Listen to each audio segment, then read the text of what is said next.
大家好，我係白如，歡迎嚟到心靈之道。你係咪曾經喺過去嘅感情關係之中付出咗自己全部嘅愛，但係就感覺唔到被珍惜，或者感覺唔到被愛？你係咪經常好驚對方會離開，擔心自己唔夠好？又或者你係咪經常喺對方靠近你嘅時候，反而你係想避開呢？如果呢一啲嘅情況你覺得有一種熟悉嘅感覺嘅話呢，咁可能喺你嘅內心裏邊就有一種被稱之為依戀型人格嘅感情模式。今日我就想陪伴你一齊去認識呢一個可能喺你心裏邊一直影響緊你感情命運嘅潛藏力量，同埋幫助你去揾翻你入邊嗰個最有力量、最值得被愛嘅自己。咁其實好多人都有呢一種依戀型人格嘅，咁就會為感情關係帶嚟好多嘅障礙嘅。咁1950年代嘅時候咧，英國就有一個心理學家叫做 John Bowlby 咧，就提出咗一個叫做依戀理論 （Attachment Theory）。人類對愛嘅需求咧，就好似對食物啦、瞓覺一樣啦，係天生嘅本能嚟嘅。咁呢一種本能咧，喺 BB 嘅時候咧就已經展現出嚟嘅咯，就係透過同主要嘅照顧者咧，咁多數都係媽媽嘅互動啦，就形成咗自己潛意識入邊一張愛嘅藍圖。咁呢種藍圖咧，就決定咗我哋長大之後點樣睇自己啦，點樣愛人啦，同埋咧點樣去被愛嘅噃。咁再進一步啦，去到1978年嘅時候咧，心理學家 Mary Ainsworth 咧，就喺一個叫陌生人情景嘅實驗之中咧，就觀察 BB 面對分離同埋重聚嘅時候嘅反應。咁佢就發現咗3種主要嘅依戀模式㗎，包括係安全型依戀啦、逃避型依戀啦，同埋焦慮型依戀嘅噃。咁對於嗰啲細個就得到媽媽同埋爸爸持續嘅愛嘅小朋友咧，當佢哋長大咗之後就會成為咗安全型依戀嘅人嘅咯。佢哋內心相信愛係穩定嘅，同埋可以依靠嘅。一般嚟講咧，呢一類人嘅感情關係咧都係比較穩定啦，同埋容易得到幸福嘅噃。但係有啲人咧，從 BB 開始乃至成長過程當中咧，就經歷過可能係媽媽或者爸爸忽冷忽熱嘅愛啦，或者佢哋嘅關係好疏離啦，甚至係父母忽視啦、拒絕啦。咁呢啲經歷咧，都會潛藏喺內心裏邊，種下咗對愛嘅一種焦慮同埋恐懼嘅噃。所以當佢哋長大咗之後咧，就有可能成為焦慮型依戀嘅人格啦。對於呢類人嚟講咧，佢哋總係驚住會失去咗愛嘅噃，佢哋會好驚被拋棄啦，經常咧係需要確認愛情係咪仲係存在，經常係要確認對方係仍然愛自己嘅噃。佢哋會過度付出愛啦，甚至去到失去咗自我嘅地步嘅噃。佢哋嘅情緒喺感情關係當中咧係好容易受到影響。譬如話對方回覆自己嘅信息嘅時候遲咗啲咧，就會搞到自己係好不安嘅噃，甚至咧會自責嘅，係咪自己做錯咗啲乜嘢令到對方唔回覆自己嘅咧？佢哋都會咧係唔係好夠膽係向對方講出自己嘅需要嘅，係驚住對方咧係會覺得自己太煩啦，係離開自己嘅。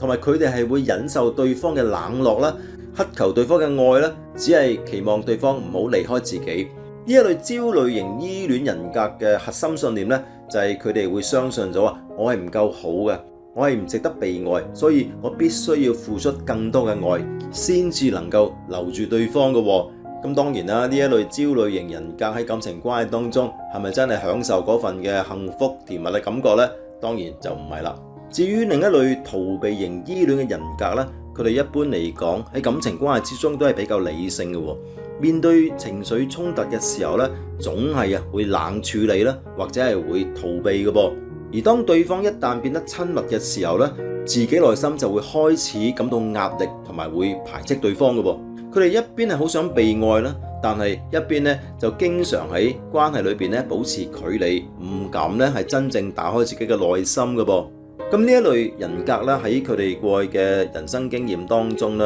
就可能曾經係受過好深嘅傷害啦，被背叛啦，被遺棄啦，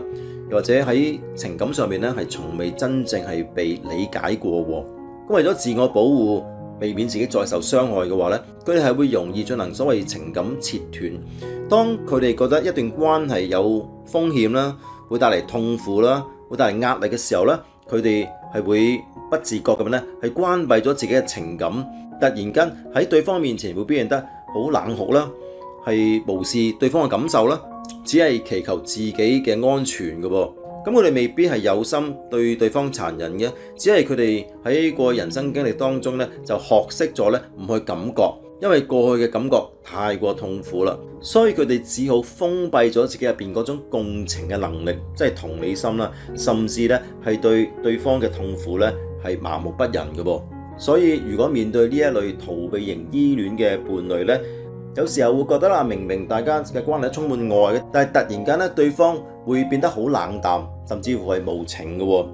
可能因為你係佢生命當中咧係好少數係願意走近佢啦，去睇到佢內在深受創傷嘅人啦。咁你越埋身嘅時候咧，越感受到壓力，所以就對你進行一種排斥。咁其實整個過程就唔係你做錯啲乜嘢，而係你碰觸咗佢內心裏邊最深嘅脆弱啊！佢咁樣對你唔係因為你唔夠好，或者你做錯啲乜嘢，而係你太過靠近佢啦。佢對你嘅無情咧，只係佢自己內心裏邊從未療愈過嘅防禦機制嚟嘅啫。其實對於呢一類逃避型依戀嘅人格嚟講咧，佢哋唔係話唔想被愛，亦都唔係話唔想去愛，只不過佢哋過去嘅人生經歷喺原生家庭去到成長之後咧，係太受傷害啦。佢哋冇辦法再承受更多嘅創傷啦，所以面對感情關係嘅時候咧，佢就會展現呢一種忽熱忽冷嘅情況嘅喎。佢哋嘅核心信念咧就係依靠其他人係危險嘅，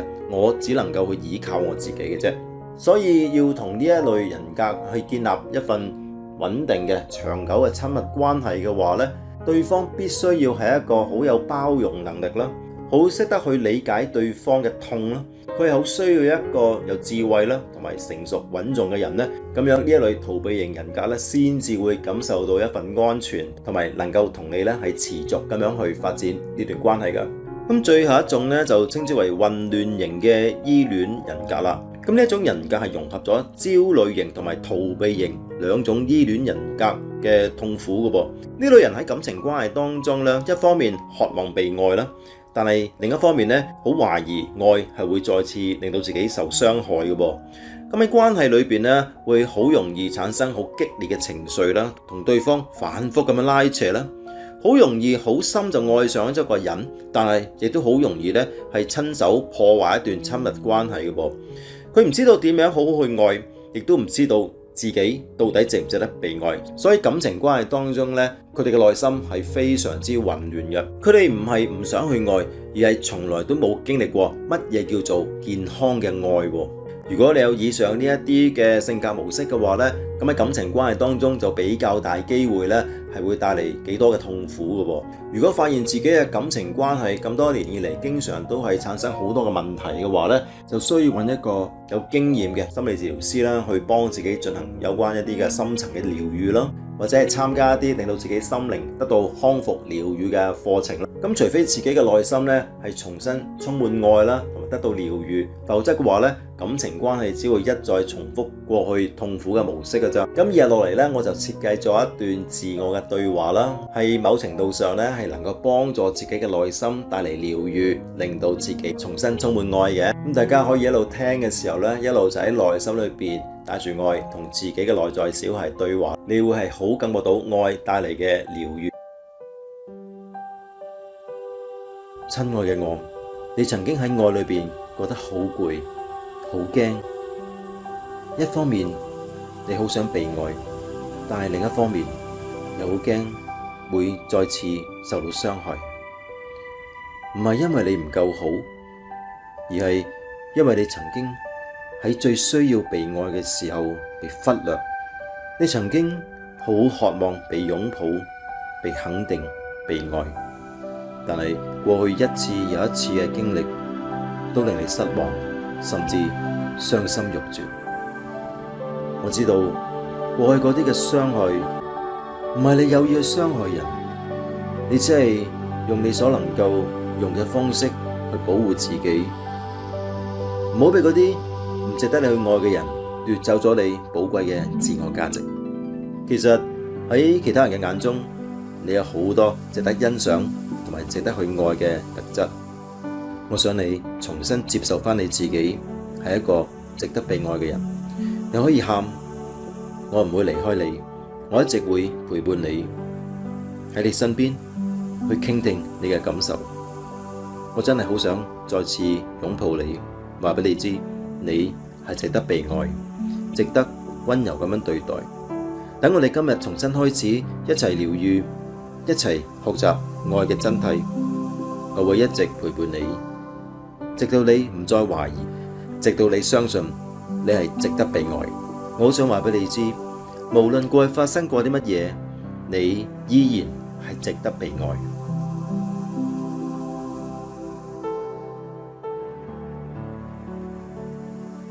好啦，呢段音頻就講到呢度先，希望裏邊嘅內容對你會有幫助，令到你喺感情關係道路上面會行得順暢一啲啊！我哋下次再見。如果大家想持續咁收到 Raymond Sir 嘅節目分享，歡迎你喺 YouTube 上面按訂閱。當你按咗訂閱之後呢，亦都建議你喺隔籬嘅鈴鐘按一按，咁樣你就可以即時收到我哋節目上載嘅通知信息㗎喇。有關心理治療服務，包括網上視像、互動治療以及家庭系統排列工作坊，歡迎你瀏覽我哋嘅治療中心網頁 www.hkfcip.com。有關整合靈性心理學培訓學院嘅培訓內容、課程資料，亦都可以瀏覽 www.ispti.com， 或者關注我哋嘅微信官方賬號整合靈性心理學。同時亦都歡迎你直接用 WhatsApp 或者微信聯絡我哋85293100980。多謝你嘅收聽，我哋下一集再見。